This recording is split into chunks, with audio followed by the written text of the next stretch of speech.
Que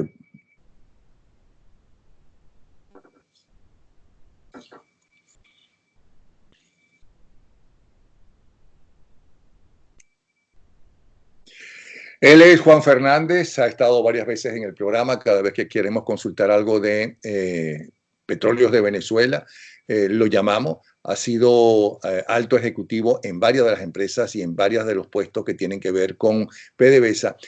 Y nos parece todavía sorprendente cómo acabaron con la empresa más importante que ha tenido Venezuela, tanto nacional como internacionalmente. Cómo se pudo acabar con la gallina de los huevos de oro. Cómo lograron hacerlo, cómo lograron robarse tanta cantidad de miles de millones de dólares sin que pase absolutamente nada, sin que nadie lo parara. Bienvenido, Juan Fernández. Cuéntanos. Chamo. Muchas gracias, Napoleón. Y sí, efectivamente, yo creo que todos los venezolanos, inclusive, no tan solo los que han hecho seguimiento al tema petrolero, sino el mundo en general está sorprendido con esta situación de petróleos de Venezuela y cómo es una empresa que estaba catalogada entre las mejores empresas del mundo. Hoy en día Venezuela no tiene nada que ver prácticamente en el concierto petrolero mundial, a menos que sea para denunciar los casos de corrupción que tan alarmantemente todos los días vemos que están saliendo, ¿no? Sin duda, yo creo que esto comienza, como todos sabemos, con la llegada de Chávez al poder, ¿no? Y yo quisiera clasificar los elementos que han destruido a PDVSA como que en varias líneas, ¿no? No es solamente la corrupción, que se estima que son 400.000 o 500.000 millones de dólares que se despilfarraron del patrimonio público por esta vía, una cifra inimaginable, ¿no? Pero yo creo que un primer elemento, Napoleón, tiene que ver con la estrategia del uso político del petróleo, ¿no? En Venezuela, tradicionalmente, con todas las deficiencias que tenía la Cuarta República, que es obvio que se tuvieron, bueno, el petróleo era un instrumento para el desarrollo, ¿no? Si uno ve la historia hasta la nacionalización, los recursos petroleros se destinaban al país a mejorar sus condiciones de vida. En el proceso de nacionalización y dependiendo, pues obviamente, de cómo evolucionó el ciclo de los precios, pues también se destinaban los recursos para el desarrollo del país. Cuando Chávez llega al poder, él cambia esa tendencia y utiliza el ingreso petrolero para su proyecto político. Y ahí vemos cómo toda esta parafernalia que se creó, por ejemplo, con Petrocaribe, con el Convenio Integral de Cooperación con Cuba, con el convenio que aún es más dañino que el cubano, el que se hizo con Nicaragua, y entonces en vez de prestar atención a lo que era el desarrollo del país, lo que se prestaba la atención era el proyecto político. Y para hacer eso no podías contar entonces con gente que tuviera el conocimiento para manejar el negocio. Necesitabas era operadores políticos que cumplieran con tus deseos para que se pudiera hacer esta tarea, porque evidentemente desde el punto de vista de negocio uno diría, si esta opción es mala para PDVSA y por ende para el país, nosotros no la podemos recomendar, pero aquel que estaba alineado políticamente con Chávez iba a buscar todos los elementos que así concluyeran en que se hicieran. Luego, otro factor fue que la atención del negocio petrolero, en vez de estar centrada en él, pues entonces se diversificó para atender bajo el supuesto que había una gerencia que iba a manejar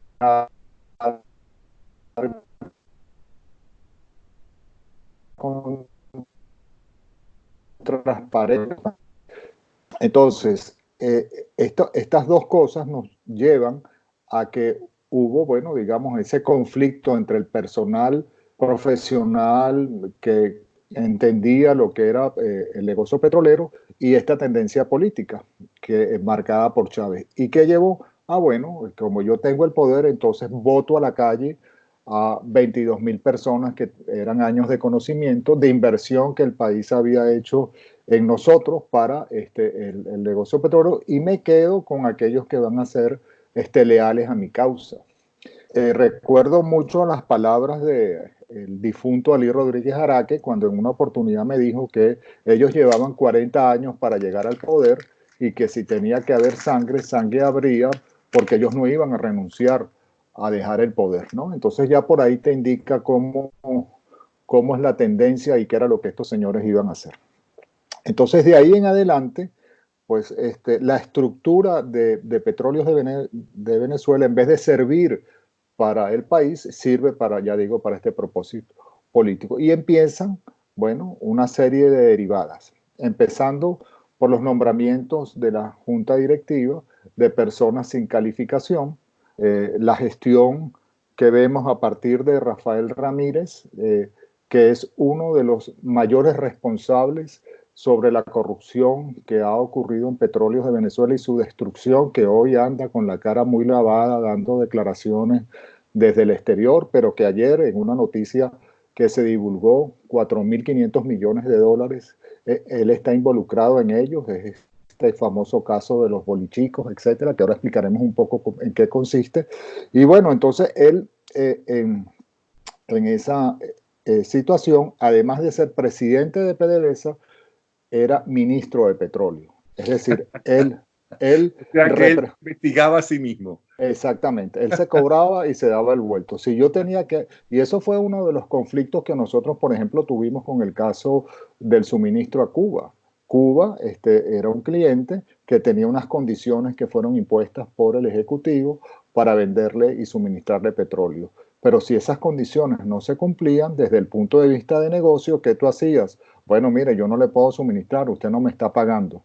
Ajá, pero ¿qué pasaba? Bueno, que para que entonces eso se tapara, entonces había que cobrarse y darse el vuelto, porque esa decisión iba a ir a manos del accionista. Y entonces, si el que representa al accionista y el que ejecuta las acciones comerciales son la misma persona, bueno, es muy fácil entonces decir, bueno, si Cuba no paga, el accionista indica que le siga suministrando. Entonces era, me cobro y me doy el vuelto. Esa mezcla de utilizar al ministerio que representa a los venezolanos como el accionista principal de PDVSA y a su vez ser el gestor de la operación, ya vemos el resultado que dio. Y esa tendencia la sigue hoy en día Maduro con Quevedo, convirtiéndolo también en ministro y presidente de PDVSA. Ahí ya empiezan las fallas. Luego, la estructura de control de gestión que debe de haber en una empresa como Petróleos de Venezuela y la delegación financiera para aprobar todas las contrataciones se centralizó en unos pocos. Y entonces las decisiones estaban en manos de pocas personas y por lo tanto eso es un fomento para la corrupción porque no hay la debida transparencia en el proceso para que quienes actúan desde el punto de vista técnico, desde el punto de vista financiero y comercial, puedan participar en la toma de decisiones. Entonces esto es un cogollo que decidió a quién le iban a dar contratos y a quién no. Imagínate que... ¿Y los otros poderes? ¿Qué pasó con los otros poderes? Entre ellos, ¿qué pasó con la Asamblea Nacional? ¿Qué pasó con la justicia? ¿Qué pasó con los que tienen que investigar todo lo que sucede en el país o los robos que se podrían estar haciendo en el país? Bueno, porque todo eso se tapaba y además es parte de toda esta historia, primero por una decisión política. Eso no se investiga, eso son órdenes de Chávez y las está ejecutando en su momento Ramírez, después Eulogio del Pino, Nelson Martínez, Alí Rodríguez y Quevedo. Entonces ya ahí había como un país en donde el poder está centralizado también y es autoritario. Nadie investiga porque Ramírez era prácticamente como un virrey, ¿no? en toda esta situación y nadie se metía con él. Pero además de eso, recordemos que hasta el año 2008 hubo una situación en que los precios del petróleo escalaron significativamente, llegando un barril a cotizarse en $140. Hoy, que estamos hablando tú y yo, el barril del WTI está alrededor de los $42. Imagínate, $100 más de lo que se cotiza hoy. Y eso permitía, pues, todas las ineficiencias que desde el punto de vista operacional, comercial y financiero estaban dentro de PDVSA no se supieran, estaban escondidas, las ineficiencias se tapaban con ese nivel de precios tan alto. Recordemos que Chávez dijo en muchas oportunidades que el precio del petróleo iba a llegar a los 200, a los $300, porque ellos se basaron en la teoría de que los precios iban a crecer infinitamente, y aunque yo fuera perdiendo capacidad de producción, estuviese trabas desde el punto de vista operacional, bueno, el incremento en los ingresos me tapaba todas esas faltas. Entonces, una combinación de una situación de mercado coyuntural, como vemos que ha pasado, un ciclo de precios altos que también vemos que ha pasado, y la falta de autoridades independientes para poder controlar la gestión de PDVSA, bueno, es un caldo de cultivo evidente para todas las cosas que se hicieron mal hechas y que hoy los venezolanos lamentablemente estamos pagando las consecuencias. Porque... Okay. Entonces, ya sabemos por qué se pudo robar los miles de millones que salieron de PDVSA y que se los robaron. Perfecto. Pero ¿cómo lo lograron? ¿Cómo hicieron para que ese dinero pasara a los bolsillos de estos delincuentes? Bueno, hay una serie de mecanismos, ¿no?, que utilizaron para hacer esto, ¿no? Y hay mucha gente que lo ha investigado con bastante profundidad. Uno de ellos era, bueno, Petróleos de Venezuela era una empresa en donde sus transacciones en dólares se efectuaban a la tasa oficial de cambio. Es decir, todo lo que ingresaba en PDVSA se calculaba a una tasa de 4.30 o de 7.50, el dólar que Cadive fijara para las transacciones. Sin embargo, existía un mercado que era el paralelo, en donde las transacciones se hacían a otro valor, generalmente mayor que el del dólar controlado. Entonces era muy sencillo obtener dólares, justificando, ya digo, por esta estructura de cogollo, ¿verdad?, para la toma de decisiones, otorgar contratos que fueran en dólares, y esta gente que recibía estos contratos en dólares, pues entonces después iba al mercado en Venezuela, obtenía bolívares por esos dólares 3 veces más de lo que, o 4 o 5, no sé, de lo que habían recibido, y por lo tanto ahí se generaba un volumen de corrupción gigantesco. Para ponerlo con un caso que podamos entenderlo claramente, el Fondo de Pensiones de Petróleos de Venezuela tenía colocaciones en dólares en el exterior. Esas colocaciones fueron valoradas por PDVSA a 4.30. Entonces llegó una persona y dijo, mira, yo, como nosotros no queremos tener colocaciones en dólares, las vamos a vender. ¿A qué tasa vendieron ellos esas colocaciones? Las vendieron en bolívares a una persona que las pagó a 4.30. Esa misma persona se volteaba y hablaba con otro y le decía, mira, tengo aquí esta cartera en dólares que me están vendiendo en bolívares a 4.30. ¿Tú quieres comprar una porción de ella? Bueno, sí, la quiero comprar. ¿A qué tasa? Bueno, a la tasa de mercado, ¿verdad? Entonces, con 1/3 de los dólares que representaba esa cartera, la compré completa en bolívares, y por lo tanto tuvo una ganancia fantástica, un hecho de corrupción, evidentemente. Lo mismo ocurrió con esto de que salió ayer de la banca suiza. Le hacen un préstamo a Petróleos de Venezuela en bolívares que contabilizan a la tasa oficial para pagarlo, y entonces me entregas toda esa masa de dólares, y yo agarro y parte de esa masa de dólares la vendo en Venezuela al dólar libre. Bueno, pues entonces, sin hacer absolutamente nada, sino moviendo dinero de un lado a otro de bolívares y dólares, bueno, hice unas ganancias extraordinarias. Además de eso, ¿cómo son los procesos de contratación? ¿Bajo qué esquemas de competitividad y de precios se otorgaban las buenas pro de los servicios, de las compras que tenía que realizar o que tiene que realizar obligatoriamente PDVSA en el exterior, porque es un negocio global? Bueno, entonces ahí empiezan las cadenas de intermediarios.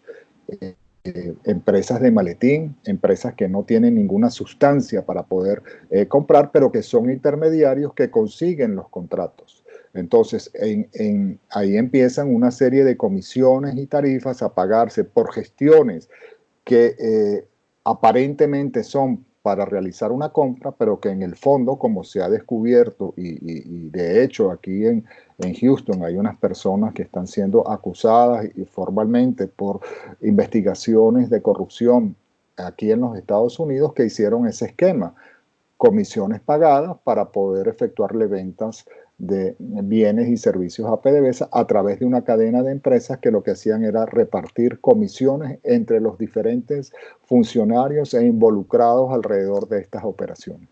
¿Cómo se otorgaba la buena pro? ¿Cómo se comparaba que ese precio era competitivo con respecto al mercado? ¿Había algún estimado de PDVSA que dijera, bueno, mira, esta tubería vale tanto y en el mercado se está cotizando en tanto y para otorgarla nada más puede haber una variación del 10%? Bueno, todo eso era manipulado y manejado por quienes estaban tanto internamente de Petróleos de Venezuela como los que estaban externamente.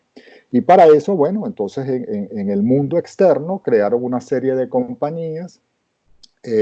Recordemos los papeles de Panamá, que fueron muy famosos en estas denuncias, y toda una estructura que lo que hizo, bueno, fue como limpiar ese dinero y llevarlo a cuentas bancarias en diferentes lugares, paraísos fiscales o en Europa, o aquí, inclusive en los Estados Unidos, para entonces que esas operaciones se dieran. Yo recuerdo, Napoleón, ya llevo unos cuantos años fuera de Venezuela. Aquí en la ciudad de Miami existía el Banco del Espíritu Santo. Ese era un banco portugués que, por cierto, quebró. Y ese era un banco en donde aquí en Brickell, en la ciudad de Miami, había un desfile de enchufados, chavistas, negociantes con Venezuela, con el régimen de Chávez, a efectuar colocaciones. Es decir, la banca también miraba por encima este tipo de operaciones porque obviamente le interesaba era captar clientes y captar dinero. En consecuencia, esto es, digamos, una base de toda esta corrupción, pero también la corrupción la hay en términos de los negocios, de las ventas que se hacían de productos y petróleo. Ahí había, bueno, pues toda una gama de negociaciones con intermediarios también para la colocación de productos en donde las comisiones y los procesos de oferta para vender estaban viciados. Entonces, si yo recuerdo, no estaba trabajando, por cierto, en aquella época en Petróleos de Venezuela, que hubo un caso muy famoso de los petroespías, que seguramente tú te viene a la memoria, que eran unas comisiones que se estaban pagando por ventas que hacía PDVSA. Bueno, eso también se ha hecho aquí, ya vemos las denuncias que hay en donde hay involucrados supuestamente traders, personas internas dentro de PDVSA que hicieron negocios bajo procesos oscuros, no transparentes, y que se ganaron millones de dólares sin haber hecho efectivamente nada, simplemente sabiendo a qué precio estaba dispuesto PDVSA a vender, y esa información, imagínate lo que valía si tú ibas a un proceso de licitación o de oferta para comprar. Además de eso, bueno, toda esta estructura adicional que ha habido encargada por la supuesta revolución de negocios que nada tienen que ver con el sector petrolero, como esas compras de comida en donde hubo una estela gigantesca de corrupción que aún hoy en día los venezolanos están pagando y que además no hay la comida. Luego existe otro esquema que también me parece, sobre todo en la época de la bonanza petrolera, que afectó a la población, que era que anteriormente, cuando se establecía el presupuesto de la nación, se fijaba un precio del petróleo. Si ese precio del petróleo variaba, las regiones tenían un presupuesto modificado, pues obviamente por esa situación, poder más dinero. Aquí todo el dinero en exceso iba para cuentas que únicamente manejaba el Ejecutivo, y como hemos hablado, el cobrarse y darse el vuelto estaba todo bajo una misma persona. Últimamente, por ejemplo, es que son tantos los casos que, bueno, tendríamos que hacer una enciclopedia, pero fíjate, ahí está el caso de la refinería de Aruba. Esa es una refinería que Citgo supuestamente iba a mejorar, a invertir en ella. Citgo bajo la gestión anterior, ¿no? No la que tiene ahorita el presidente Guaidó, en donde, bueno, se invirtieron una cantidad de millones de dólares que no se sabe dónde están.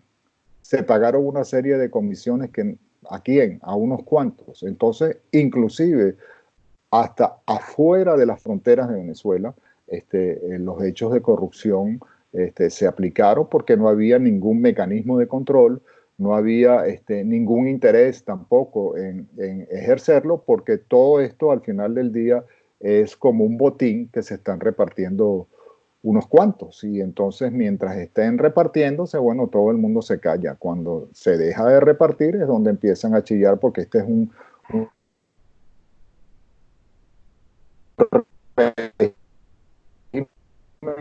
que lo que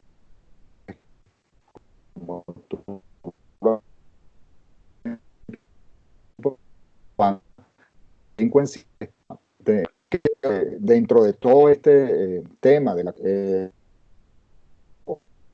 otra de las cosas un poco, digamos, blando en términos de lo que significa, pero que es muy importante, es que se perdieron los principios y valores de los trabajadores, de la gente que estaba allí, puesto que este es un sistema que no premiaba al mérito, este es un sistema que premia al que esté conmigo, al que me ayude para que esto salga para adelante.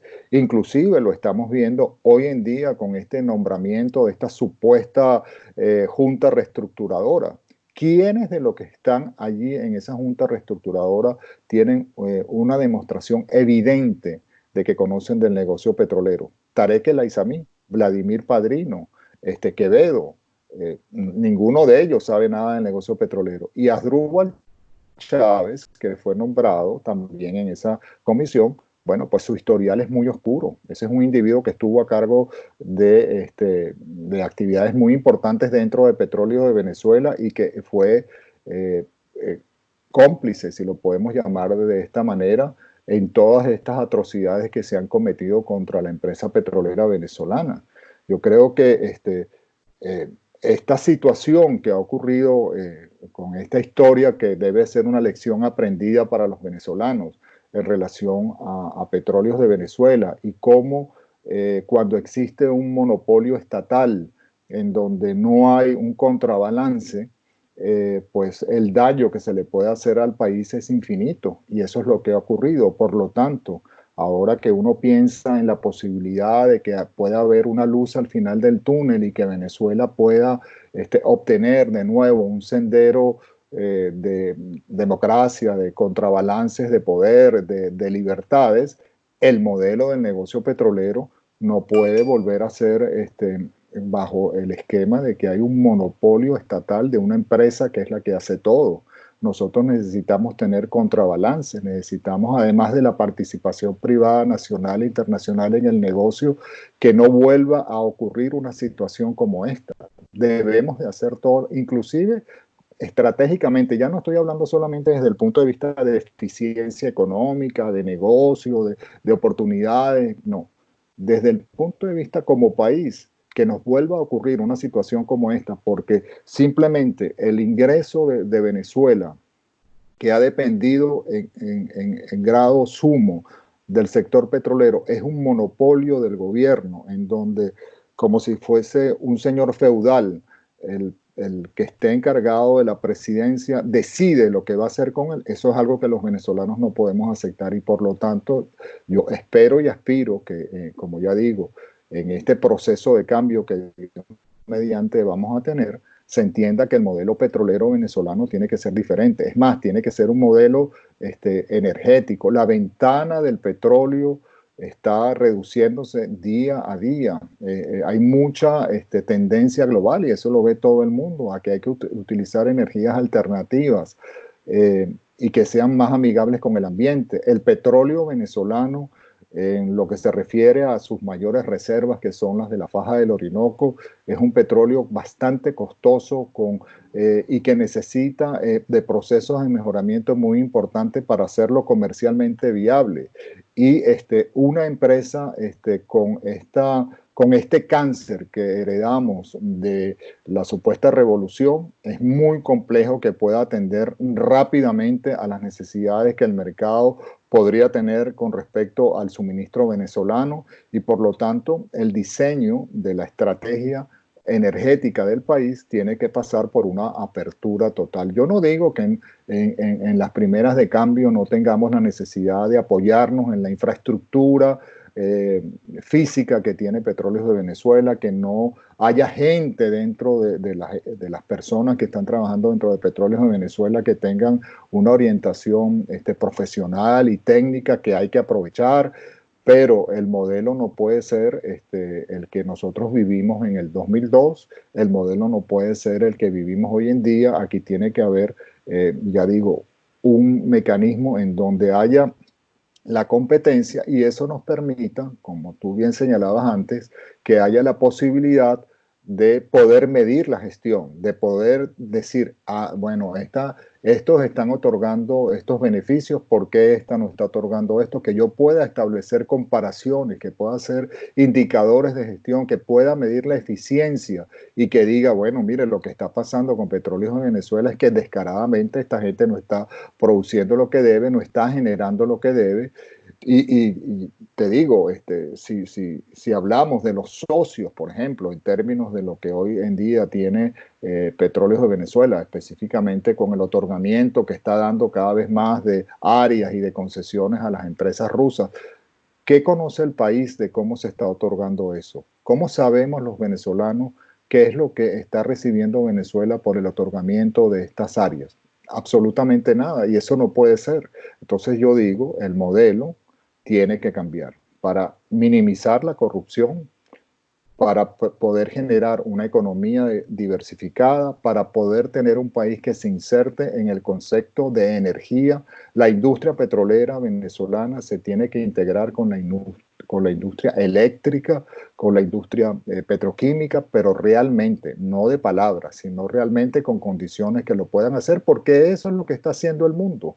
Las grandes empresas petroleras como ExxonMobil, como Shell, como Saudi Aramco, como cualquiera que uno nombre, la propia Chevron, que en estos días está supuestamente bajo, y espero que sea así, te digo, que no le renueven las licencias de operación porque las sanciones tienen que seguir para que Maduro salga del poder, se están transformando para ser empresas de energía y no empresas petroleras.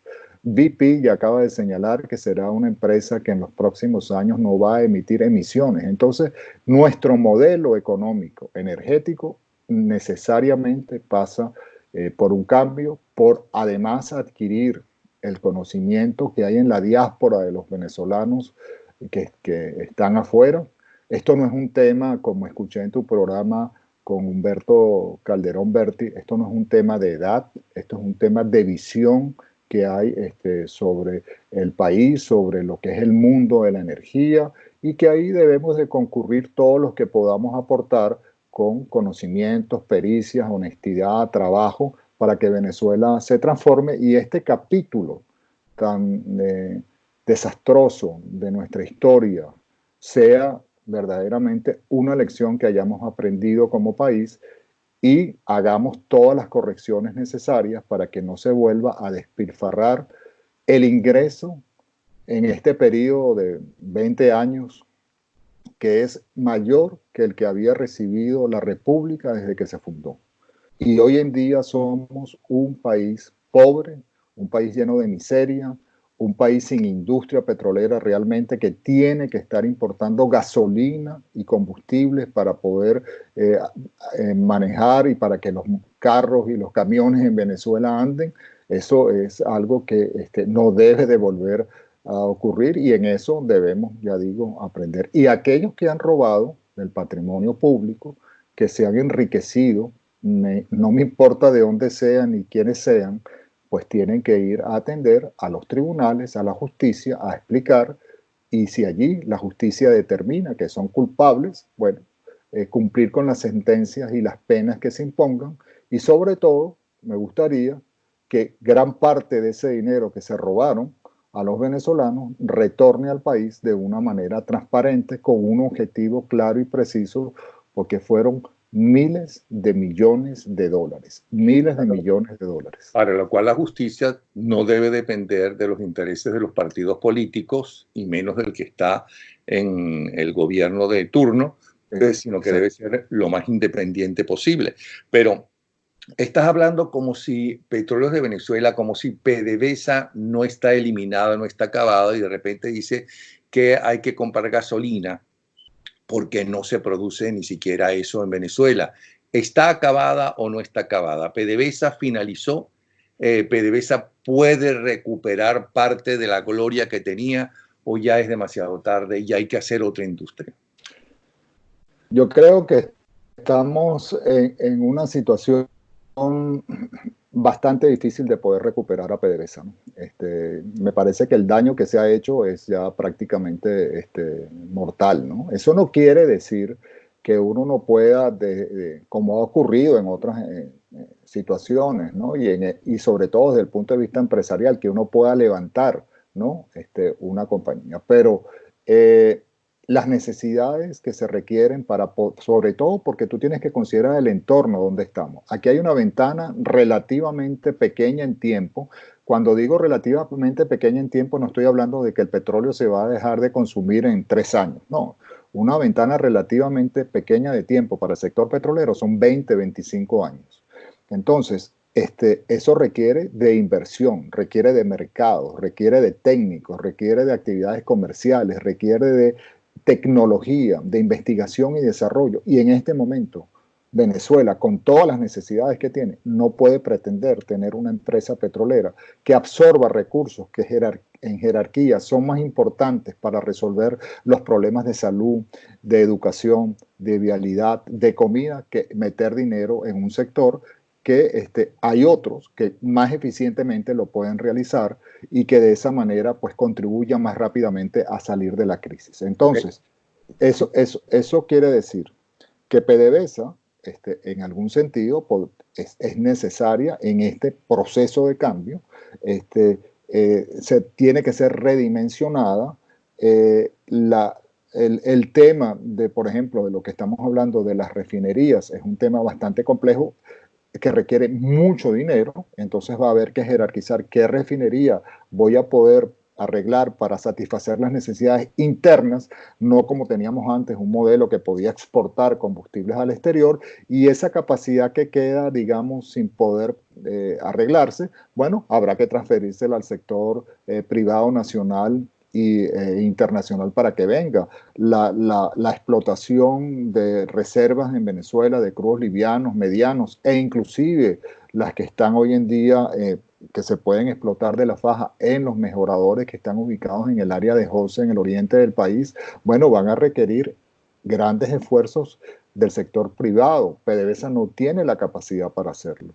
Ahora bien, una cosa, este desastre de PDVSA, que era la principal industria y el principal flujo de dólares que mantenía Venezuela como una tacita de plata, y hasta en las épocas de crisis estábamos viviendo mucho mejor que la mayoría de los países de América Latina.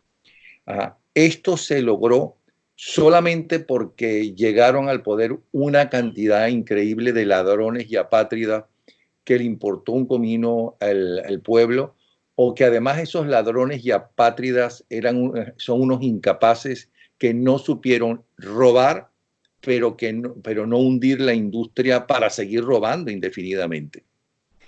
Bueno, yo creo que es evidente que quienes llegan, porque te digo, la premisa que yo estoy convencido que sobre todo el difunto Chávez tenía en su cabeza, era que el precio del petróleo iba a subir indefinidamente.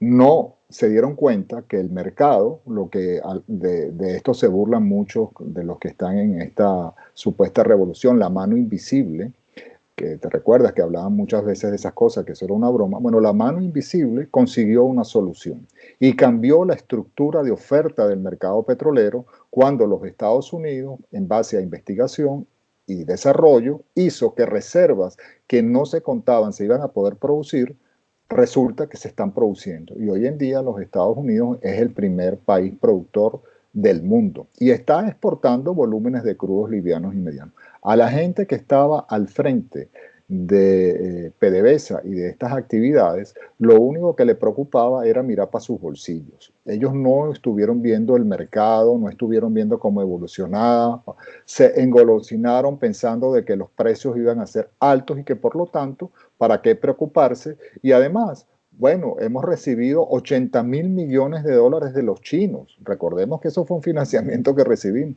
Y además se lo pagamos con petróleo. Estamos tranquilos, aquí no va a haber ningún problema. Y a la par, la banda, la mafia que gobierna, y en esto Chávez, la historia lo está comprobando, y Maduro sigue su misma escuela, él permite que roben, porque esa es una manera de tener a gente controlada y a gente que nada más haga lo que él le dice, porque en el momento en que quieran desvincularse, les va a decir, miren, pero yo a usted lo vi robando y usted manejó este dinero y, eso, y así es como actúan los mafiosos.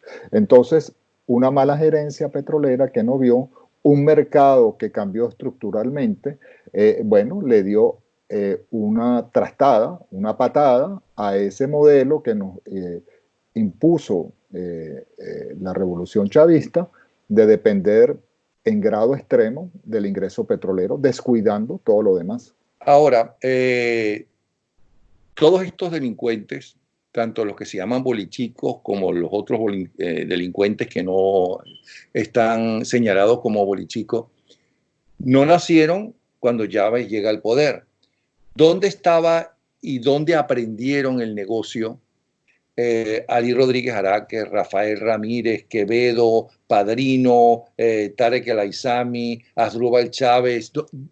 Ellos se tienen que haber formado en la Cuarta República. Ellos en la Cuarta República pudieron robar.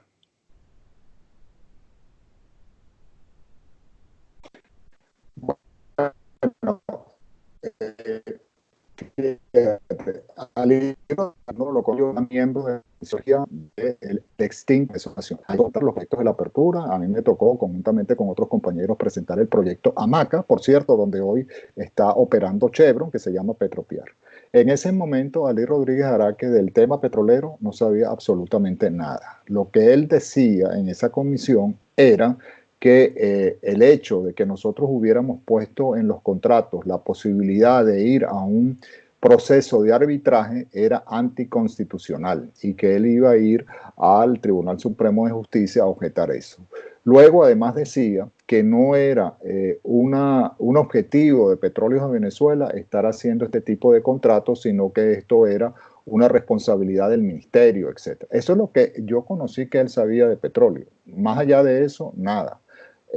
Con esa bandera, pues entonces él luego fue secretario general de la OPEP y en el 2002 lo trajeron de vuelta a la presidencia de PDVSA, en donde, por cierto, Diosdado Cabello nos consultó a un grupo de nosotros si teníamos objeción a que Ali Rodríguez Araque fuera presidente de PDVSA, y nosotros le dijimos que esa era una potestad del presidente. Lo que nosotros sí queríamos era que, y estoy hablando del año 2002, que quienes estuvieran al frente del tema medular del negocio petrolero sí fueran gente que conociera del mismo, y que la junta directiva debería de tener gente meritocrática nombrada, la junta directiva de PDVSA.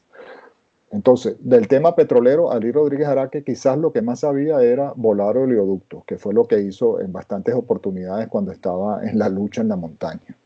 Y como digo, con una conceptualización del tema petrolero que era muy llevado a que los Estados Unidos era un enemigo que lo único que quería era nuestra reserva. Eso es lo que yo conozco verdaderamente de Ali Rodríguez Araque en este sentido. Luego, Rafael Ramírez, yo entiendo que era un ingeniero que trabajaba en empresas consultoras, que su padre era compañero o fue compañero de Ali Rodríguez Araque, y que bueno, por esa, digamos, misma ideología de izquierda, pues pasa a formar parte de lo que en un momento dado se creó en Venezuela, que era la Empresa Nacional de Gas, que eso ya lo olvida mucha gente.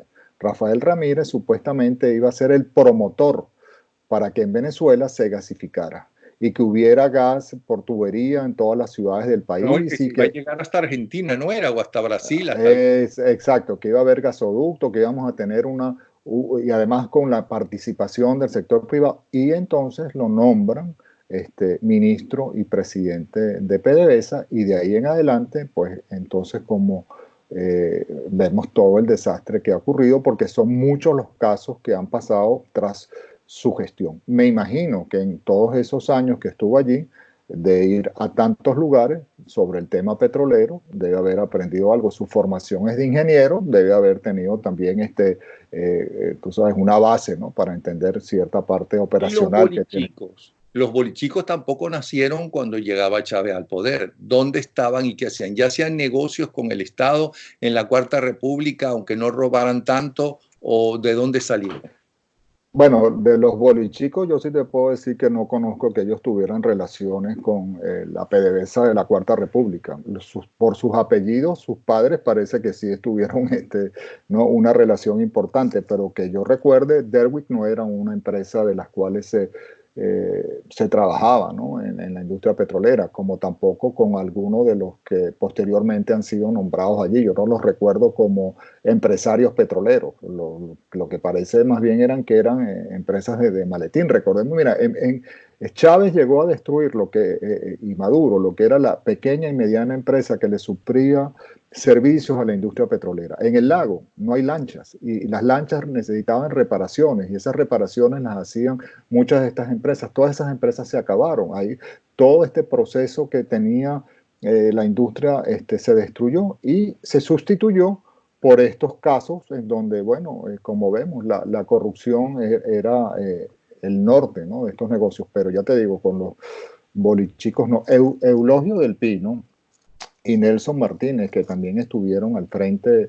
de PDVSA, son individuos que vinieron de la industria petrolera, como otros que también pasaron por allí, como mencioné antes a Asdrúbal Chávez, pero que dentro de lo que era digamos, el escalafón, dentro de las posibilidades de desarrollo como actividades gerenciales, la verdad que no eran de los conocidos, ¿no? Lo que sí después supe es que ellos tenían una marcada ideología que se asimila a lo que la supuesta revolución es, y por lo tanto bajo ese mecanismo fue que lograron ocupar esas posiciones, pero no porque hubiese un desarrollo de carrera y de conocimiento para ocuparlas.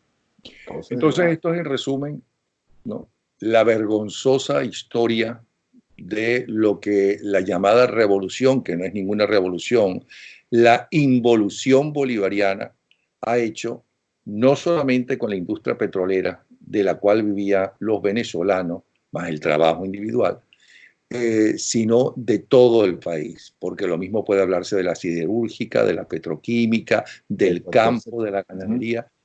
Es algo vergonzoso en lo que hemos llegado.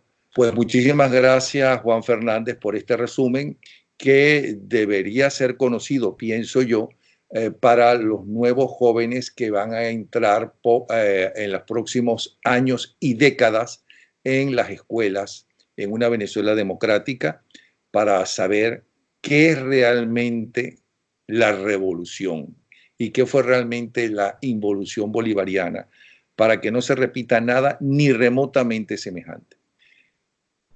Muchas gracias. Muchas gracias, Napoleón. Gracias a ti. Juan Fernández, que vuelvo a repetir, que ocupó altísimos puestos directivos en PDVSA, cuando PDVSA era orgullo nacional, tanto en Venezuela como un orgullo nacional en el mundo entero.